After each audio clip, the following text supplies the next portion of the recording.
Hello guys, आपको मधु Gupta channel पे एक बार फिर से स्वागत है। जेईई मेन 2025 चैप्टर का नाम एटॉमिक स्ट्रक्चर।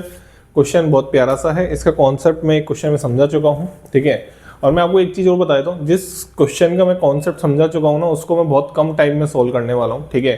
हाँ, क्वेश्चन जरूर वैसा मैं लिख दूंगा एक बार, लेकिन बहुत कम टाइम में मैं उसको सोल्व कर दूंगा, ठीक है ना। चलिए, क्योंकि किसी बच्चे का टाइम खराब नहीं होना चाहिए, ठीक है। अब एक कॉन्सेप्ट सिखा चुका हूँ तो बार बार नहीं सिखाऊंगा मैं, ठीक है। चलिए, तो इन ए मल्टी इलेक्ट्रॉन एटम, क्योंकि अपन को बहुत कुछ कवर करना है, ठीक है। अभी तो स्टार्ट किया अपन ने।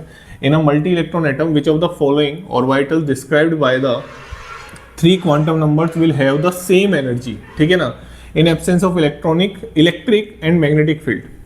सिंपल सी बात है, आपको ये देखना है कि एनर्जी अपन किससे बताते हैं, n+l रूल से, ठीक है। n+l रूल से बताते हैं।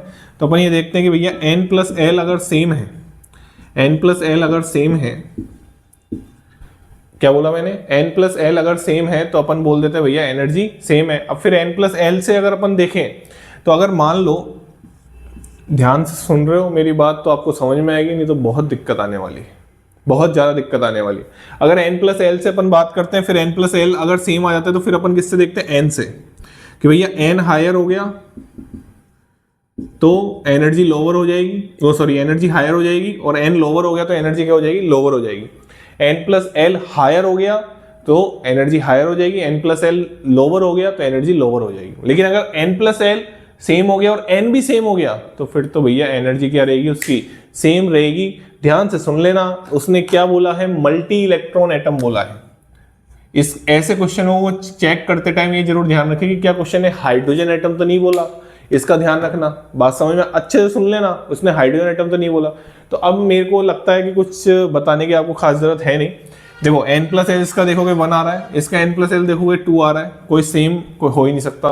यहाँ पे n+l देखोगे 3 आ रहा है, नहीं हो सकता। तो a b c तीनों सेम नहीं हो सकते। हाँ भाई, n+l 5 आ रहा है, n+l 5 आ रहा है, तो d का n+l देख रहे हैं 5 आ रहा है, इसका n+l देख रहे हैं तो भी कितना आ रहा है, 5 आ रहा है।